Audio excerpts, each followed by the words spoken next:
Thank you very much. And forward back. Well, great to be with you. I feel very much at home at this forum, being a serial entrepreneur, but I do have to admit that I actually took a real job recently, my first. I thought I'd squeeze in a real job before I turned 65. Perhaps the only company, except for maybe Microsoft being here, I should point that out, but I did have close ties with Microsoft during Bill Gates' era. But I have a certain amount of freedom at Google. My mission there is to get the Google computers to actually understand natural language. I'll talk more about that. But I thought I'd start out by sharing with you some of my own entrepreneurial and inventing experiences. I decided I wanted to be an inventor when I was 5. I'm not sure why that is, but my parents gave me all these enrichment toys. I knew they were enrichment toys because they had lots of little pieces, and you could put the pieces together in different ways and create different inventions. So I took them all apart and created this big inventory of little pieces, and then I would go through the neighborhood and bring back broken bicycles and broken radios and take them apart and add to my inventory. This was an era where you would allow a 5-year-old to go through the neighborhood and do that. And I had this idea that if I could just figure out the right way to put these things together, I could create transcendent effects. I didn't have that vocabulary when I was 5. I came up with that word a few years ago. But I remember the feeling, if I could just figure out the right way to assemble these things, I could create magical effects. I could solve any problem. And this was kind of a philosophy for my family. The family religion was the power of human ideas. I remember my grandfather coming back from his first return trip to Europe after having fled Vienna in the summer of '38. So this was '55. I was 7. And he came back and he described having been given the opportunity to handle with his own hands some original documents by Leonardo da Vinci. And he described it as a religious experience. But these were not documents handed down by God. These were documents created by a human, but they had changed the human condition. They had overcome problems. It was really the power of human ideas that was being communicated. I discovered the computer at 12. I stole an assembly language and Fortran programming manual and taught myself to program. A 12-year-old using a computer is hardly unique today. In fact, I don't know a 3-year-old who doesn't have a computer. But in those days, 1960, there were only about 12 computers in all of New York City. I was given the opportunity to use the midnight to 8 a.m. shift, which was great. It was actually like my own personal computer. You had to feed in punch cards. So one of my best friends was his punch card machine. And anybody here remember punch cards? Oh, wow. Okay. When I was 14, I had the idea that we could emulate human thinking in the computer, and I wrote a paper on how I thought the human brain worked and how we could then use those principles to do pattern recognition and AI in a computer. I described the human brain as a series of modules that could recognize patterns, and the patterns were organized in a hierarchy, and we created the hierarchy with our own thinking. And just 50 years later, to the month, I wrote this book, which I'll talk about later, How to Create a Mind, which says the same thing, except now we actually have enough precision in our brain scanning to actually see the brain doing this, and we can, spatial resolution of brain scanning has been growing exponentially, and we can see inside the brain with such precision that we can see interneuronal connections being created in real time and firing in real time, and we can see your brain create your thoughts, and we can see your thoughts create your brain because the interconnection between these modules is created by our own thinking. But we can actually confirm with neuroscience these ideas. At that time, I was speculating just based on how it appeared that the human brain worked. I wrote a program that, based on these pattern recognition principles, I could find patterns in music and then write original music in the same style. So I would feed in Mozart or Chopin, then I would write original music that sounded like it was a student of Chopin or Mozart. And that's how I got to meet President Johnson. I submitted that to the Westinghouse Science Talent Search and was one of the winners of that. And that was kind of the beginning of my career with artificial intelligence. When I was 17, I started a company at MIT. There was no such thing as entrepreneurship. Sloan School actually had one little course on entrepreneurship. There were only 6 of us in the course. No, there was not a concept that anybody recognized. So I started this project to match up high school students to colleges by computer. We got this great deal where we could rent a computer from Avco. It had an amazing 1 million bytes of core storage.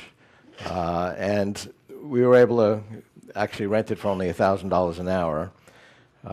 We had a questionnaire with 300 questions, and the students would fill it out, and we had information on 3,000 colleges, and I sold that to a New York publisher. So that was my first business. After graduating MIT, I started a company, Kurzweil Computer Products. We developed the first OmniFont OCR, and it was kind of a solution in search of a problem. So we really didn't know what this was good for. We did some market research. We came up with different possible applications. I happened to sit next to a blind guy in an airplane, and he said blindness is not a handicap. He travels around the world representing his company. He was actually an entrepreneur. But he said the primary problem he had was being unable to access ordinary print. And that kind of sparked our first application, which was a reading machine for the blind. We needed to invent the flatbed scanner, which didn't exist at that time, and text-to-speech synthesis. We put those together into the first print-to-speech reading machine for the blind. Demonstrated it on January 13th, 1976. I remember that because Walter Cronkite, who remembers Walter Cronkite? You look very young. You couldn't have been around when he was an anchor, but he had the signature sign-off in his sonorous voice, and that's the way it was, and he would say the date. Well, this was the first time he actually didn't read it himself. He had the reading machine read it, and that's the way it was, January 13th, 1976. I was invited to go on the Today Show a couple days later. We only had one model, and it didn't always work. I said, well, can we tape this? No, it's a live show. So we got there. It had been working for a couple of days, and just like 2 hours before I was to go on live, it stopped working. So we were taking it apart, and we had the parts all over the floor, and Frank Field, who was going to interview me, walked by and said, is there a problem, gentlemen? I says, no, we're just making some last-minute adjustments. And he carefully stepped over all the parts which are on the floor. We put it back together, and it still didn't work. So our chief engineer used a time-honored method for fixing delicate electronic equipment, which I'm sure you've used, is he picked it up and in frustration slammed it on the table, and then it worked. So it went flawlessly. Stevie Wonder actually had caught that interview. He heard that there was going to be something for the blind. He called us up. Our receptionist didn't believe it was really him. And he actually took the shuttle from New York to Boston and came in and wanted to buy one. So we had just finished up another production model at that time, and we gave it to him, and he went off, and that started a relationship, which I'll come back to. But we went on to then perfect the OCR and scanning as a data entry system.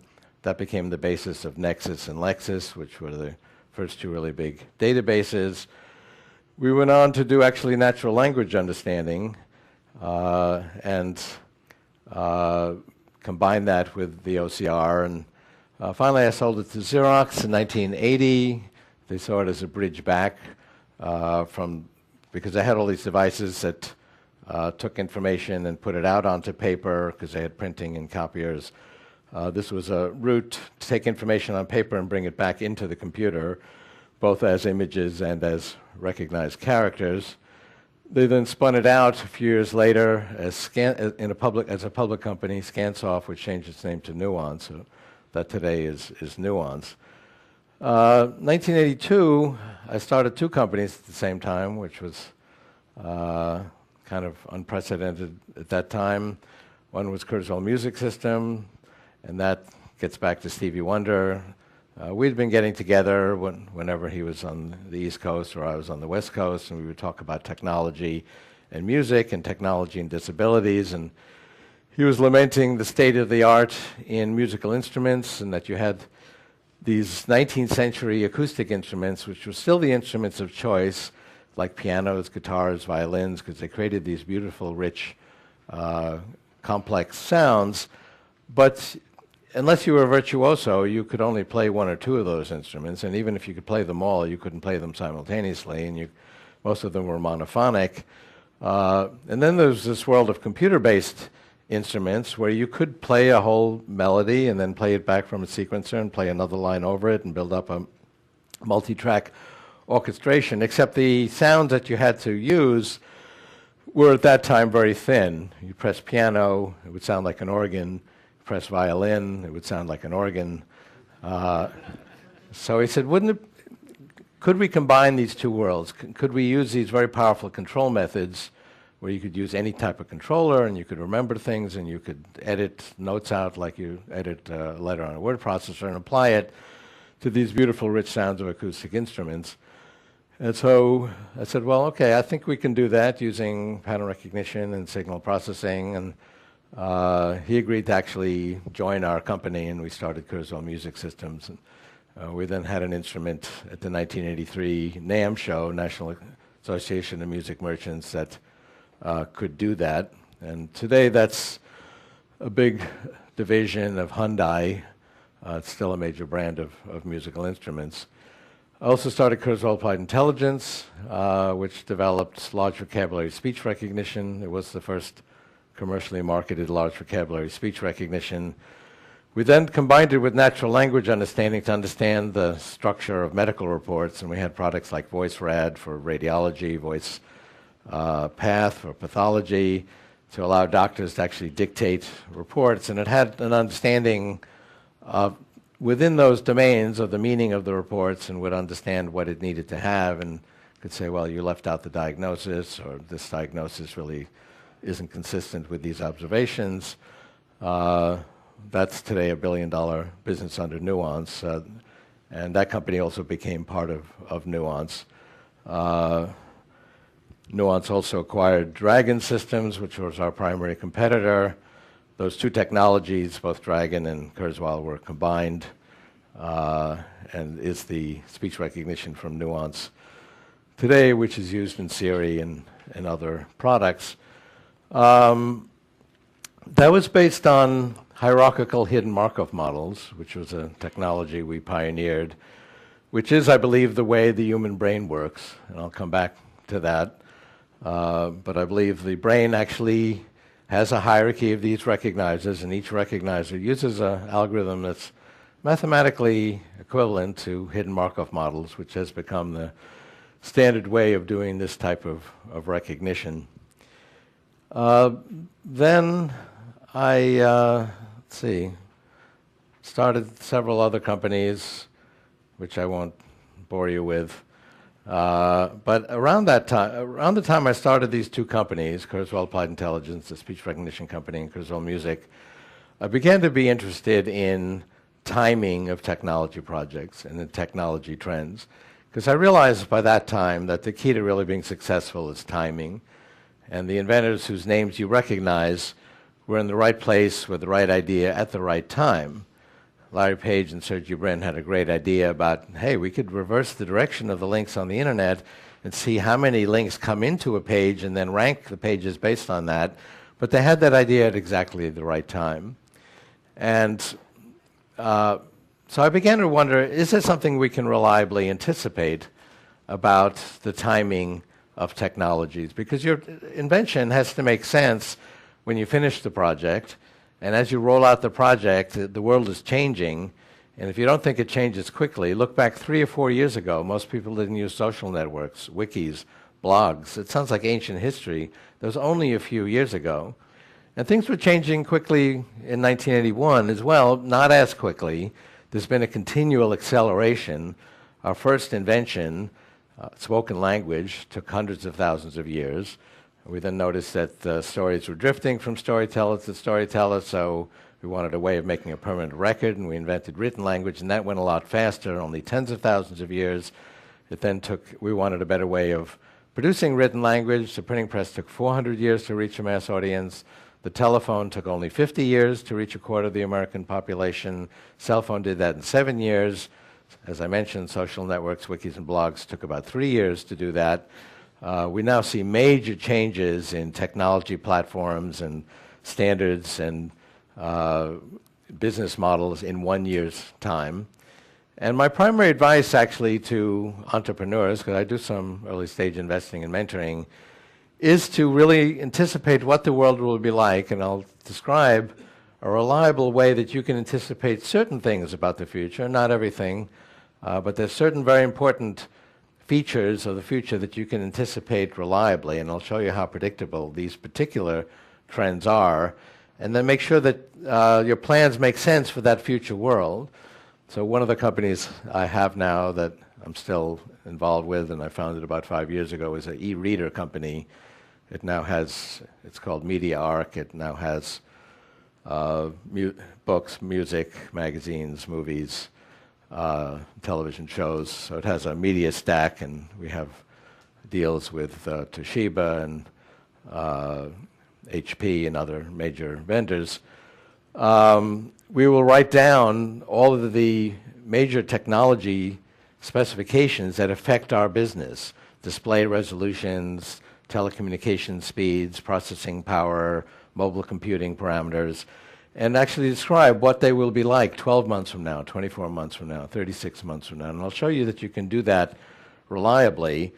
And even though I've been doing this for 30 years, I'm amazed that, wow, mobile computing is going to be that different 2 years from now? You really need to go through the discipline. I get a lot of business and technology plans that assume the world 3 years from now will be more or less the same as it is today. And you only need to look backwards to see that that's not the case, and the pace of change is going to accelerate. And there's one thing that's driving this acceleration, and this was a discovery I made 30 years ago, because I asked this question: what can we reliably anticipate about the future? My assumption was probably not much. I accepted the common wisdom that you cannot predict the future.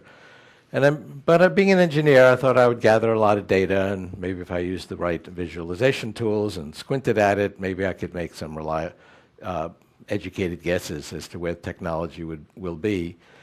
And I made a surprising discovery. If you plot the fundamental measures of information technology, not any type of technology, but fundamental measures of information technology, for example, the price performance of computing, calculations per second per constant dollar, or the number of bits we move around wirelessly, or the number of bits we move around on the internet, or the cost of sequencing a base pair of DNA, or the amount of DNA we're sequencing, or the spatial resolution of brain scanning, or the amount of data we're collecting on the brain each year. These fundamental measures follow very predictable trajectories, and that trajectory is exponential and not linear. And our few comments on that are in order. Our intuition about the future is not exponential, it's linear. If you ever wonder, why do I have a brain? It's in fact, in order to predict the future, so we can anticipate the consequences of our actions or inaction. So I'd be walking through the fields 10,000 years ago, and I go, okay, that animal's going that way. I'm coming up this way. We're going to meet at that rock. I'm going to go a different way. Turned out this ability to predict the future was useful for survival, and that became hardwired in our brains. But that anticipation of the future, that intuition about what will happen, is linear. We assumed that animal would go at the same pace. It's not going to speed up exponentially. That was a good assumption. The kinds of challenges we had thousands of years ago were met by linear extrapolation of current trends. And that is our intuition. And the primary difference between myself and my critics is that they're using their linear intuition about the future. This can be very sophisticated people, had a debate with Nobel Prize-winning biologist halfway through the Genome Project and saying, well, I told you this project wasn't going to work. Here we are 7.5 years into a 15-year project, and only 1% has been finished. It's 1%, 7.5 years, it's going to take 750 years, just like we said. That was linear thinking. My reaction was, oh, we're at 1%, we're almost done. Because 1% on an exponential trajectory, and had been doubling every year. Had been doubling prior to the 1990, and then 1990 we collected 1/10,000th of the genome, and then 2/10,000ths in 1991. It looked like nothing was happening, but it was growing exponentially. Once you get to 1%, that's only 7 doublings from 100%. And indeed, it was finished 7 years later, and every other aspect of biology has continued to scale up in that exponential manner. And it's remarkable how predictable this exponential trajectory is with regard to every fundamental parameter of every information technology. And 2 other points about that. What's the difference between a linear and an exponential projection? Well, a linear projection, that's our intuition, goes 1, 2, 3, 4. An exponential one goes 2, 4, 8, 16. It doesn't sound radically different, except by the time you get to 30, the linear projection is at 30, the exponential projection is at 1 billion. And this is not an idle speculation about the future. This is several billion times more powerful per constant dollar than the computer I used when I was a student at MIT. I went to MIT because it was so advanced that it actually had a computer. Took up half a building. You needed special permission to get in. It took up, well, it was like 2 whole floors. This is thousands of times more powerful. It's about 1 million times less expensive. That's a several billion-fold increase in price performance. It's 100,000 times smaller. That's another reliable exponential projection. We're shrinking technology at a rate of about 100 in 3D volume per decade. We'll do that again in the next 25 years. This will again be at least 1 billion times more powerful per constant dollar. It'll be 100,000 times smaller. It'll be the size of a blood cell. It gives you some idea of what will be feasible. And the other key point is that it's not just these gadgets we carry around that are affected. It affects everything. Ultimately, will affect everything we care about. Now, not every technology is an information technology at every point in time. Health and medicine was not an information technology up until very recently. The enabling factor to make it an information technology has been the Genome Project. But even that project, completed in 2003, needed some additional maturity so that we could begin to understand how these little software programs work. But up until recently, health and medicine was hit or miss. We would just find things that happened to work. Oh, here's something lowers the blood pressure. We don't really know why it works.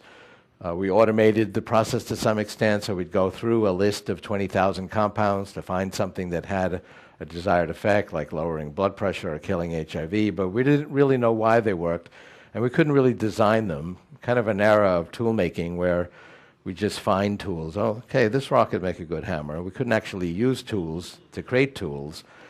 That's now completely changed. Biology is fundamentally an information process. We have little software programs inside us called genes. These little software programs evolved tens of thousands of years ago when conditions are very different. So, for example, the fat insulin receptor gene says hold on to every calorie because the next hunting season may not work out so well. That was a very good idea 10,000 years ago. You worked all day to get a few calories, and there were no refrigerators, so you stored them in the fat cells of your body. That now underlies an epidemic of obesity. I would like to tell my fat insulin receptor gene you don't need to do that anymore. I'm confident the next hunting season will be good at the supermarket. And so this was done at the Joslin Diabetes Center. We have technologies now that can turn genes off, like RNA interference. They turned off this gene, and these animals ate ravenously, remained slim. They didn't get diabetes. They didn't get heart disease. They lived 20% longer. They got the health benefits of caloric restriction while doing the opposite.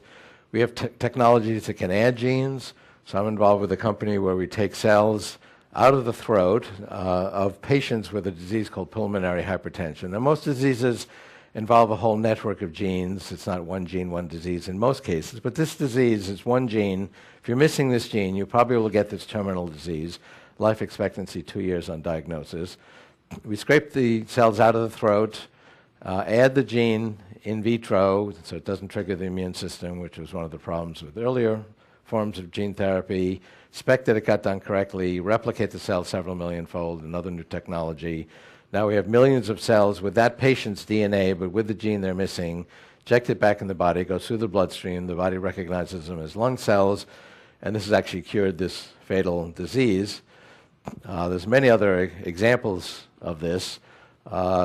Stem cells now, we can rejuvenate or actually grow any organ in the body.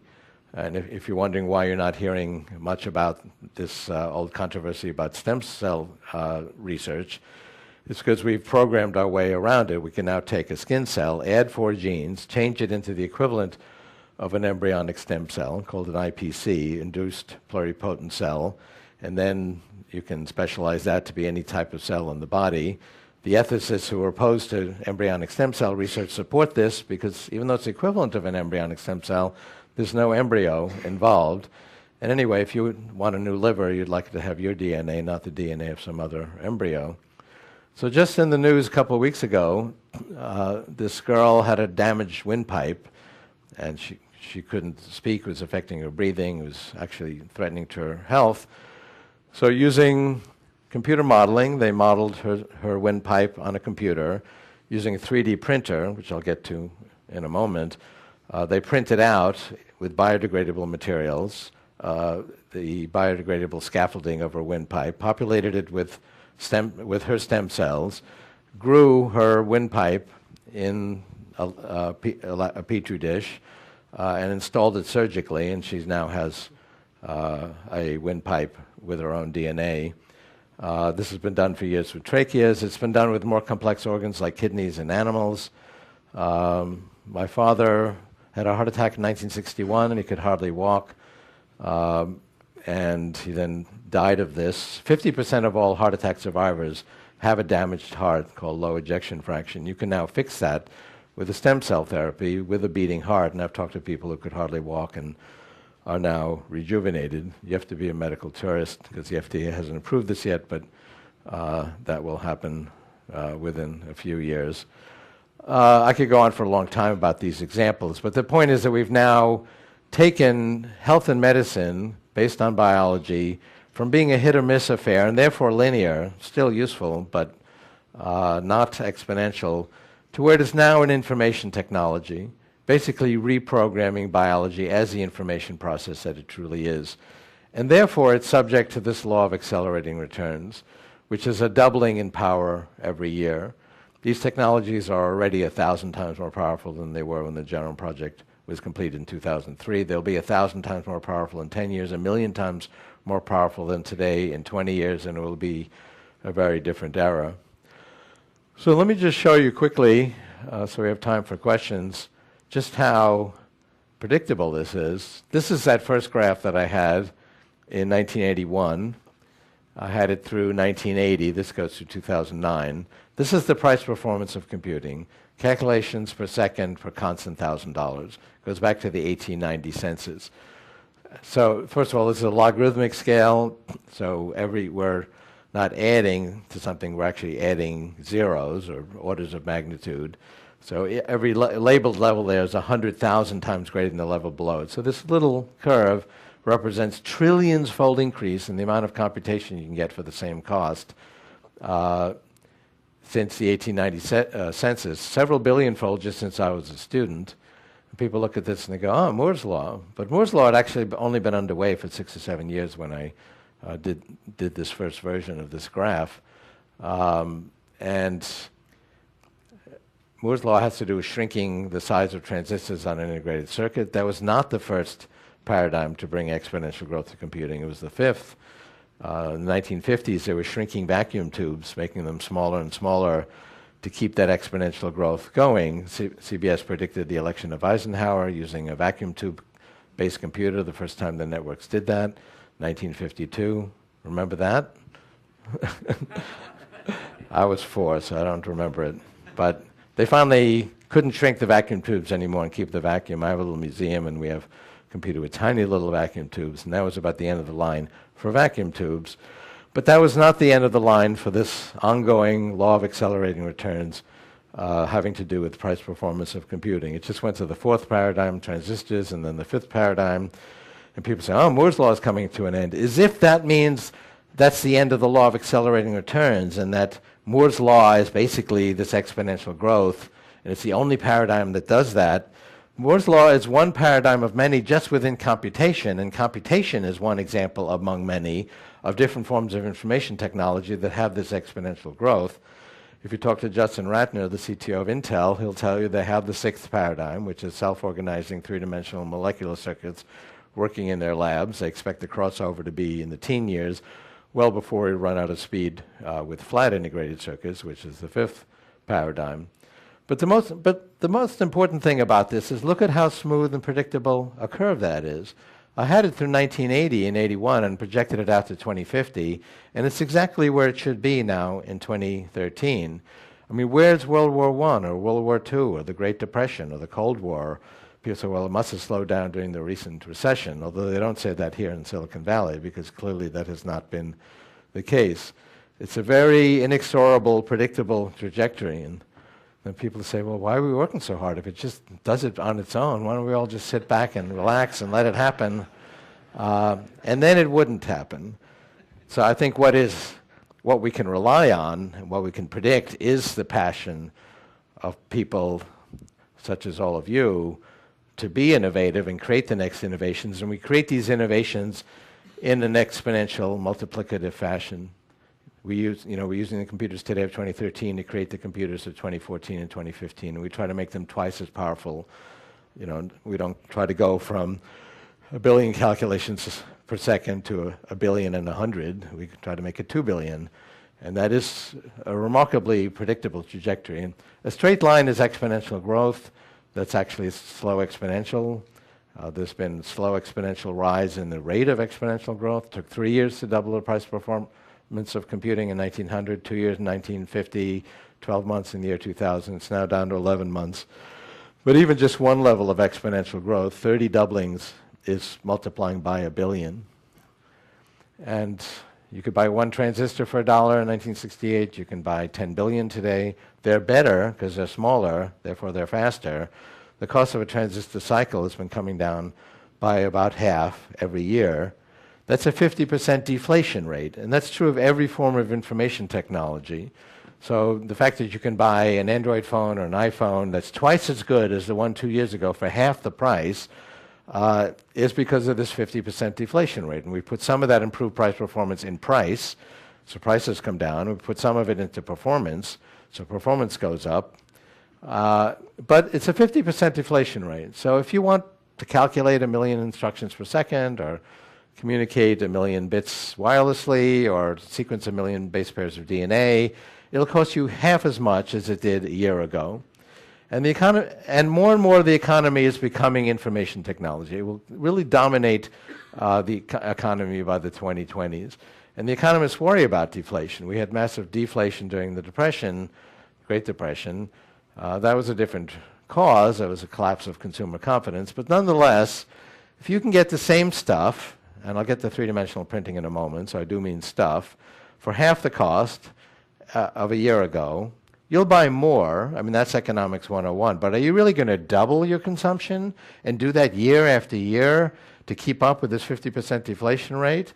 Because after all, how much do you need? Aren't you going to reach a saturation of your need or capacity to consume these information technologies?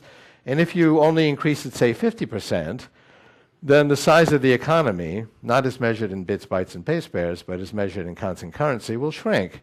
And for a variety of good reasons, that would not be a good thing. But that's not what happens. We actually more than double our consumption. I have 50 consumption curves like this. This is bits of memory shipped. We actually increase our consumption of every form of information technology 18% per year in constant currency, and that's been true of every form of information technology every year for the last 50 years, despite the fact that you can get twice as much of it each year for the same cost. And the reason for that is all of you. It's innovation. because as price performance reaches certain points, whole new applications explode. I mean, why didn't we have social networks 6 or 7 years ago? Because Mark Zuckerberg was still in junior high school? No, because there were social networks, attempts to do them, and there were arguments, can we afford to allow our users to download a picture? I mean, the price performance wasn't there.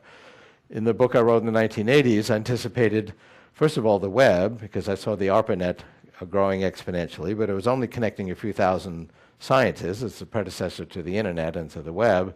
I did the simple math and said, wow, this is going to be a World Wide Web connecting hundreds of millions of people to each other and to vast knowledge resources. By the late 90s, people thought that was ridiculous when the entire American defense budget could only tie together a few thousand scientists. But that's what happened. That's the power of exponential growth. And I saw that the information on the then nascent web was growing exponentially. Wouldn't be able to find anything. But the computational and communication resources needed to do search engines would come into place in the late 90s. And so you could see that coming as well. You would not have been able to predict that of the 40 different companies and little projects that were trying to create search engines, that it would be these couple of kids at Stanford with their late night dorm room challenge that would end up dominating the world of search. I mean, this was just kind of a bit of bravado in a dorm room that, hey, I could use a notebook computer and actually reverse every link on the web, and then we could use this paradigm that we use in science of knowing how important the science article is by how many other articles refer to it. We could rank the importance of web pages by how many other pages link to it, and there was doubt that that could be done on their notebook computers, but they did it and then created a useful search engine. It spread down the hall on that Stanford dorm, and then to the entire dorm, and then to all of Stanford, and then to other colleges, and I think you know the rest of the story. That would have been hard to predict, but the fact that search engines were coming, would be needed, and that the computational resources to support it were coming into place, you could predict from these types of curves. Time magazine had a cover story on this. They wanted to put the computer they had covered in their magazine as the last point. It's right on the curve, and this is a curve I laid out 30 years ago, so it's remarkably predictive in power. The graph on the right is the number of bits that we move around the world or that we transmit wirelessly. A century ago, there was Morse code over AM radio. Now it's 4G networks. That's trillions-fold increase because that's a logarithmic scale. Again, look at how predictable a trajectory that is. The internet data traffic in bits, this is roughly doubling every year. There's that graph on the left that I had just the first few points of in the early 80s and projected this World Wide Web. The graph on the right is the same data, only seen on a linear scale. And that's actually how we experience the world. We don't experience it logarithmically. So to the casual observer, it looked like, whoa, World Wide Web's brand new thing, came out of nowhere, but you could see it coming. And I mentioned biology. We could talk a lot more about it. But this is now in the early stages of transforming all of health and medicine. And there's some very exciting projects where we will program our way to counteract cancer, heart disease, Alzheimer's, really all diseases. There's some very exciting methodologies that are being pursued. If I want to send you a book or a movie or a music album a few years ago, I'd send you a FedEx package. Today I can send you an email attachment with those products. I could also send you this violin or this guitar. These were actually printed out on a three-dimensional printer. You can go in a kiosk in Japan, be scanned by a laser, and then print out a little replica of yourself. You can print out elaborate mechanisms like that. This is now the quiet before the storm. We can predict, I am predicting, a major revolution in 3D printing that will unfold gradually as the precision keeps coming down. Right now, the scale of precision is in multiple microns. It needs to be submicron to really begin to take over major portions of electronics. The range of materials is expanding. This little metal ring was printed out on a three-dimensional printer. That's a simple example. You can print out elaborate mechanisms. We soon will be able to print out electronics. You can print out glass, ceramic, plastic, metal, biodegradable scaffolding, so you can actually print out human organs. So you can print out both the biodegradable material for the scaffolding and the stem cells using a 3D printer. I've been saying that in the early 20s we'll be able to print out clothing, but there's actually a project I just read about yesterday where they're beginning to experiment with being able to print out clothing using a 3D printer. And people say, oh, that's going to be the end of the fashion industry.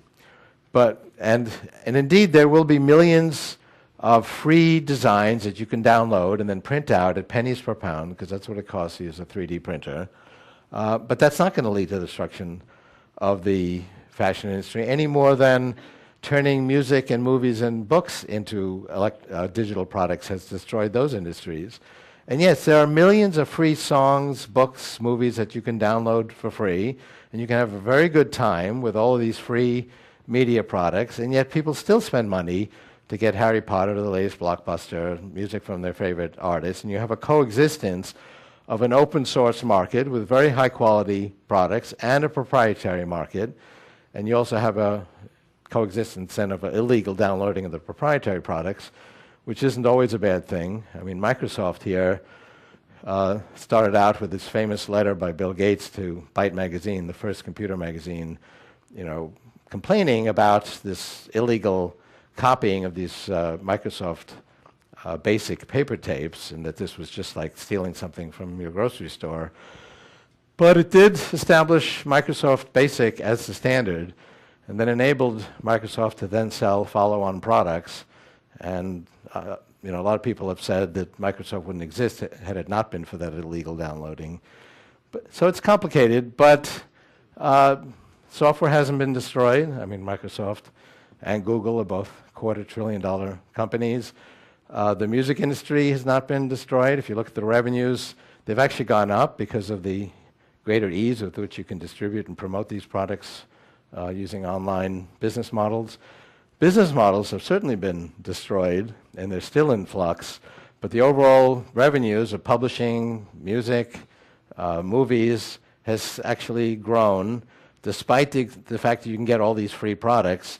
That'll be the future of the economy, a coexistence of open source and proprietary forms of information. So you'll be able to have download cool clothing, but people will still spend money for the latest hot designs from their favorite designer. And I mentioned I've been thinking about thinking for 50 years, and our ability now to see inside the brain. These are different forms of brain scanning, including non-invasive brain scanning in the living brain is growing exponentially. We can now see in the living brain, your brain creates your thoughts, and your thoughts create your brain. And since I only have a few minutes, I'll kind of jump to the punchline. But if you look at that picture on the top, that wrinkled surface is the neocortex. And neocortex means new rind, and it's a covering around the brain. And it first emerged 200 million years ago in the first mammals, which were rodent-like creatures. And in those first mammals, and in rodents today, the neocortex is about the size of a postage stamp, and it's about the thickness of a postage stamp. And it's just a thin covering around the brain, but it's capable of doing a different type of thinking than animals could do without a neocortex. This neocortex is one pattern recognizer thick. It's a whole series of these pattern recognizers that can either recognize a pattern or that have a pattern that controls behavior and even motor reflexes. And these pattern recognizers are organized in a hierarchy, and the connections are not in the third dimension because, as I say, it's flat and it's one pattern recognizer thick, but there's connections between the different pattern recognizers that form a conceptual hierarchy. And these pattern recognizers are flexible. They can recognize a pattern even if it's part of the pattern is not there or distorted or occluded. Behaviors are organized in the same hierarchy, and if suddenly one behavior doesn't work, it can kind of try out an alternative, and it can on the fly experiment with different innovations. And so if one rodent discovers some new way of solving a problem, it could then learn from that and actually then learn that new behavior. And other members of the species can observe that new innovation, and that new innovation and behavior can spread virally through the community. Animals without a neocortex can't do any of those things. They have fixed behaviors that are pre-programmed that they cannot adjust. Now, they can learn new behaviors, but not in the course of one lifetime. In the course of maybe 1,000 lifetimes, using biological evolution, a new fixed behavior can evolve. That was perfectly fine 200 million years ago. The environment changed very slowly. It would take thousands of years for there to be significant environmental changes, and over those thousands of years, these non-mammalian animals without a neocortex could evolve a new behavior to cope with it. And it worked fine for another 100 million years. But then something happened 65 million years ago. We call it today the Cretaceous extinction event. And if you dig down to a layer of rock sediment reflecting 65 million years ago, the geologists will tell you it reflects a sudden, turbulent, violent change in the environment that happened suddenly. We think it has to do with the meteor. And we see this geological evidence all around the globe. And animals without a neocortex could not adjust their behaviors quickly enough. That's why it's called an extinction event. That's when the dinosaurs went extinct. Tens of thousands of species went extinct. That's when mammals took over their ecological niche because they could cope with it and learn new behaviors to adjust to this very sudden change in the environment. And then to anthropomorphize, biological evolution said, this neocortex is pretty good stuff, and it began to grow it. And mammals evolved, they got bigger, their brains got bigger, but the neocortex got bigger even faster, and that's why it developed these convolutions and fissures, basically to create more surface area. If you took the human neocortex and stretched it out, it's still a thin organ. It's about the size of a table napkin. It's still very thin. It's about the thickness of a table napkin, but it has all these convolutions and ridges, so now it's actually 80% of the brain, and it's where we do our thinking. And the major innovation in Homo sapiens is that we have this frontal cortex, we have this forehead. If you look at other primates, they have a slanted brow. They don't have this frontal cortex. And it's not qualitatively different. It's an additional quantity of neocortex. But now we have enough quantity to add more levels of abstraction so that we could think abstract thoughts. And some of these modules recognize very primitive things like the edge of an object or the crossbar in a capital A. That takes place in a region called V1. Other pattern recognition modules recognize things like humor or irony. And you might think that those are more complex or have additional features than the very simple ones that are recognizing simple features, but they're actually the same. This was noticed 50 years ago by a neuroscientist when I wrote that first paper about how the brain worked. And he noticed that the neocortex was the same structurally everywhere, had the same neurons, the same interconnection patterns. He said neocortex is neocortex. We didn't then know how it worked, but he did make that observation. And this additional quantity of neocortex we got with the frontal cortex was the primary enabling factor that permitted Homo sapiens to develop language and art and science and technology and innovation in innovation conferences. No other species does that.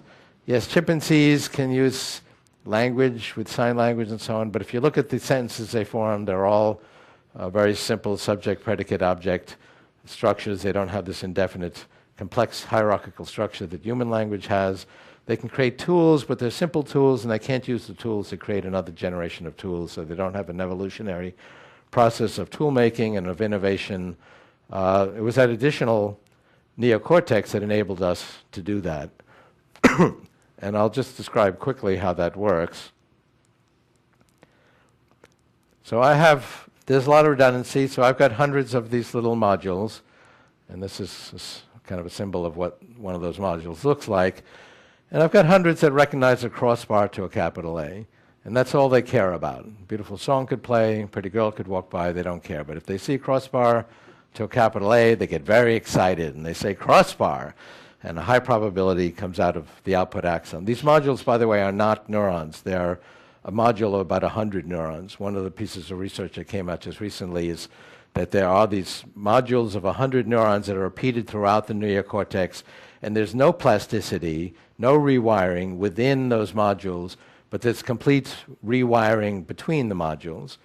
So that goes up to a higher level a higher conceptual level, and there could be a module there that says, capital A, because it's getting other topological features that indicate that letter. That then goes to a higher level, and the higher level module could say, word Apple, or Microsoft, or Google. And if that sees APPL but doesn't see an E, it sends information down to all the E recognizers saying, I think there's a good chance there's going to be an E coming along, so be on the outlook for it. Those E recognizers will change their recognition threshold, so if they see something that's kind of smudged, could be an E, ordinarily it wouldn't think it's an E, it says, good enough, and it says, yeah, we see an E. Information goes up and down the hierarchy in this way. We're always anticipating what we're going to hear next. In fact, very often we perceive what we expect to perceive because we're constantly predicting at every level of the hierarchy what we're going to see. Go up another 5 levels, and now you're at a pretty high level of the hierarchy, and below that hierarchy, the recognizers go into the different senses, and so it may get information that there's a certain fabric, a certain perfume, a certain voice quality, and we'll say, my wife entered the room. Go up another 10 levels, and now you're at a very abstract level that tends to be in the frontal cortex. And there could be a recognizer that goes, that was funny, that was ironic, she's pretty. I talk about in the book this brain surgery on this young girl who is conscious. You can be conscious during brain surgery because there's no pain receptors in the brain. And whenever the surgeons stimulated a particular point in her neocortex, she would start to laugh. And they thought they were triggering some kind of laugh reflex, but they quickly discovered that no, they were actually triggering the perception of humor. She found everything hilarious whenever they triggered this spot. You guys are so funny, just standing there was a typical comment. And they weren't funny, so they had found a spot that recognized humor. She obviously has more than one. Now, what happens, an interesting piece of research is, what happens to the region V1, which is a region that's associated with very low-level primitive features of visual images, like crossbars to capital A. What happens to it in a congenitally blind person? Does it just sit there saying, well, maybe someday we're going to get visual images, we better be ready? No, it actually gets harnessed by the frontal cortex to help it with high-level concepts like humor and irony, which are at the opposite end of the spectrum, or the continuum, in terms of complexity of feature from what it normally does, showing the interchangeability of this basic algorithm in the neocortex. The fact that irony is more complex than the crossbar to capital A has to do with the hierarchy, the complexity of the hierarchy below it. Two other comments. Where does the hierarchy come from? We create that with our own thinking, and we can only lay down one conceptual level at a time. So we create our own ideas and personality and memories in this way. So you are what you eat, but even more importantly, you are what you think. So be careful who you hang out with. I recommend hanging out with Silicon Valley entrepreneurs. And the other point is 300 million a lot or a little? Well, it was enough. It was enabling factors, I mentioned, for us to evolve art and science and language and so on. So it was a lot from the perspective of other species. But if you've ever been frustrated, you can't learn the language in one day and how long it takes to actually learn new material, we'd like more. Now, these devices we carry around are brain extenders. I felt that part of my brain had gone on strike during that one-day SOPA strike. It is an extension of our brains into the cloud. If I need 10,000 computers for 2 seconds, you can access a Microsoft or Google or Apple cloud and access that. But it does have, it is modulated by this physical device. We do have people that have computers in their brains today, like Parkinson's patients. They are growing exponentially. They can now be actually connected to hundreds of points in the brain. You can download new software to the computer inside the patient, connected into their brain from outside the patient.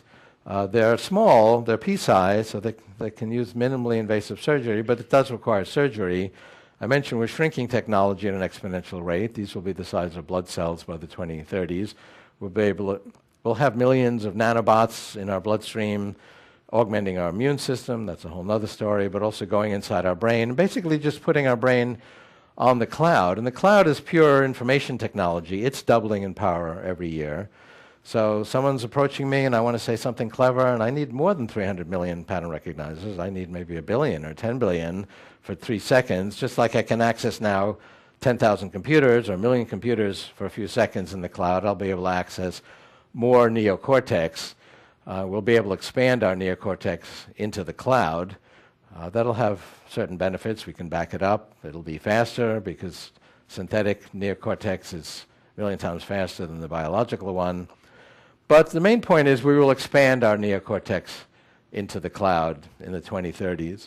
And remember what happened the last time we expanded our neocortex? That was the enabling factor for us to develop language, art, and science. And so we will make another qualitative leap based on this quantitative expansion of our thinking. And if you were to ask pre-language humanoids, gee, this is exciting, you've got this frontal cortex now, what's it going to be like when you invent language and art and science and technology? They probably wouldn't understand the question. Today, at least, we can understand the question. We can answer it by analogy, but we will make a qualitative leap based on this additional thinking power. We're already actually a lot smarter than we used to be. I've been managing work groups in entrepreneurial settings for 45 years, and what used to take hundreds of people years can now be done by a few people in days. We have a great democratization of the tools of entrepreneurship and innovation. It used to require a big company or government lab or university lab to make major leaps. Today, a couple of kids with notebook computers created Google. A kid with his notebook computer created Facebook. There was just a 14-year-old that created a new early test for pancreatic cancer. I mean, the tools of radical change are in everybody's hands. A kid in Africa with a smartphone has access to more information than the President of the United States did 15 years ago. And the opportunities are going to continue to grow at an exponential rate. They're going to accelerate. The pace of change of destroying old industries is happening faster and faster. Companies need to actually recognize what they've created. Kodak was a $30 billion market cap company. It went bankrupt recently, and it was put out of business by the digital camera. And guess who invented the digital camera? It was Kodak. So they really didn't recognize what business they were in. They thought they were in the chemical development business. They were actually in the imaging business, and imaging is much more exciting today than it's ever been. So it's a great time to be an entrepreneur. Thank you very much.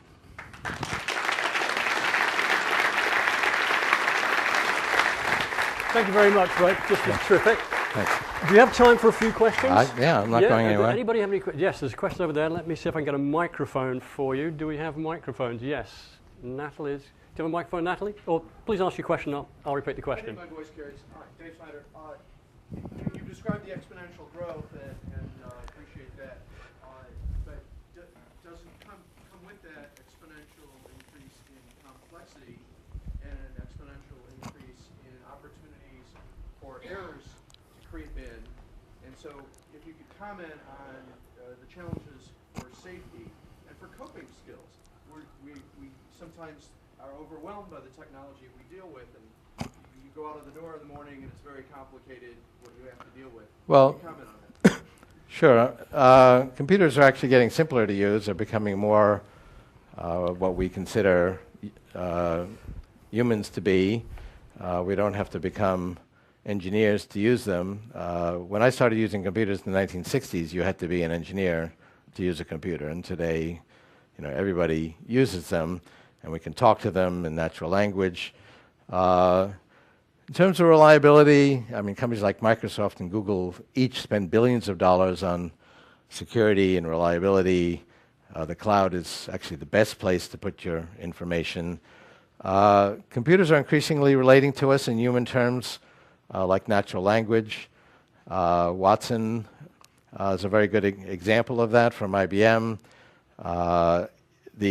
This is a natural language game, Jeopardy. It got this query correct: a long, tiresome speech delivered by a frothy pie topping, and I should add that was in the rhyme category, and it very quickly said, what is a meringue harangue? And Watts Jennings and the other guy, the best two players, didn't get that. And as you can see, Watson got a higher score than the best two human players put together. What's not often appreciated is that Watson got its knowledge not by being programmed fact by fact, the way a project named Psych was designed. It actually got its knowledge by reading Wikipedia and several other encyclopedias, 200 million pages of natural language documents. And that's actually what I'm doing at Google, is creating algorithms, biologically inspired, kind of a synthetic neocortex, to go and read and understand for semantic meaning the billions of pages on the web and the billions of pages in books, and basically to enhance search and question answering, not just to do it by keywords, and both Microsoft and Google do a very good job at that, but to do it based on semantic meaning. And people sometimes say, well, Kurzweil's right, hardware is growing exponentially, but software is stuck in the mud. Aside from these visceral examples, also Google self-driving cars, there was actually a systematic study of both the productivity of software and hardware done by the Scientific Advisory Board to President Obama, and found actually more advances in software than in hardware. For example, linear programming, which I believe is used in the brain and is an important technique in AI and computer science, had improvements of 1,000 to 1 over the last 12 years in hardware, but 15,000 to 1 in software, for a total product of 15 million to 1 because they multiply each other, but more progress from software than from hardware. Okay.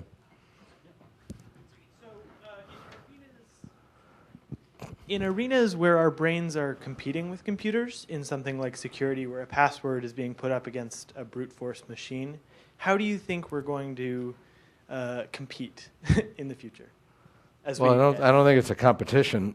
I mean, we create these tools to extend our reach.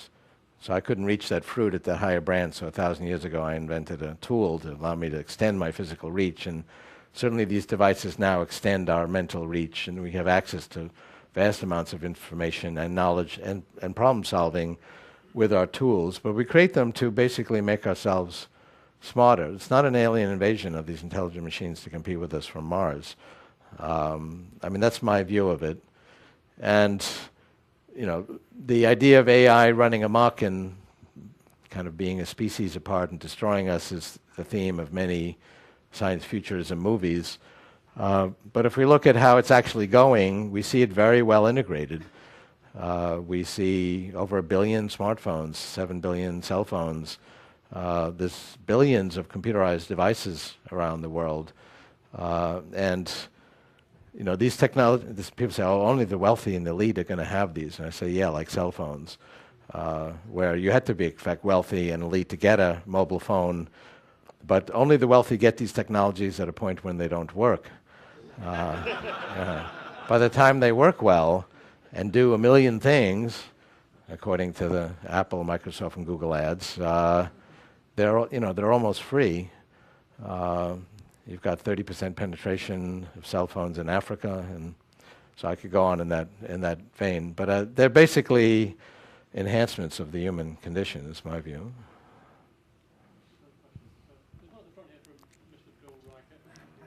Thank you. Hi, thank you very much. That was great. But if the problem is linear versus exponential, how come all the futurists other than you consistently overestimate the speed of progress, and how come entrepreneurs consistently overestimate their revenue growth? How come we always think it's going to go faster than it does? We only overestimate our progress in the short term. We generally radically underestimate our progress in information technology in the long term. We leave out some complexity, so things may take a little bit longer in the short term, but then people leave out this basic exponential progression, and so long-term growth is vastly exceeds the actual phenomena within information technology. But more and more areas are subject to information technology. But if you look at the progress of the kind of technologies that Microsoft, Google, Apple, and lots of little companies are doing, the pace is really breathtaking, and we have major innovations now in 1 year time that can transform a whole industry. One more question, and back there. Dr. Kurzweil, would you please address the growing gap between the mind's intuitive linear ability and IT's geometric or exponential growth, and specifically as regards the singularity? Is the singularity a way to bridge that gap, or are we just going to forever be alienated? Well, the singularity is a metaphor borrowed from physics, and the metaphor is really not a point of infinity, because exponentials, although they're explosive, don't actually become infinite. It's a metaphor with the event horizon around a singularity. Even in physics, there actually is no point of infinity, because quantum mechanics doesn't allow infinite values. But there's a event horizon around a black hole, because the forces are so great within a black hole that you can't easily see beyond the event horizon. And so by my calculations, computers will reach human levels of intelligence by 2029. Now, you might say, aren't we there already? Because Jeopardy is a very broad natural language game, and it's doing much better than humans. It actually doesn't do as good a job as you or I in reading a page. So it can read a page and say, there's a 56% chance that Barack Obama's president, and you'd read the page, and if you didn't know that ahead of time, you'd conclude there's a 98% chance that Barack Obama's president. You did a better job than Watson reading that page. But Watson's made up for it by reading 200 million pages. It's read, probably 200,000 on Barack Obama's presidency. It has a good Bayesian reasoning system. It can combine all those inferences to conclude that overall, there's a 99.99% chance that Barack Obama's president. And so it makes up for it by scale. That's what we hope to do at Google. We don't think we can read at human levels, but we can read at enough accuracy to then do inference over the whole web and over all book pages.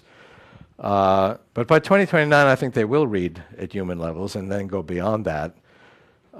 You go out to, and then we will, as I said, merge with these technologies, and we'll make ourselves, by my calculations, 1 billion times smarter by 2045.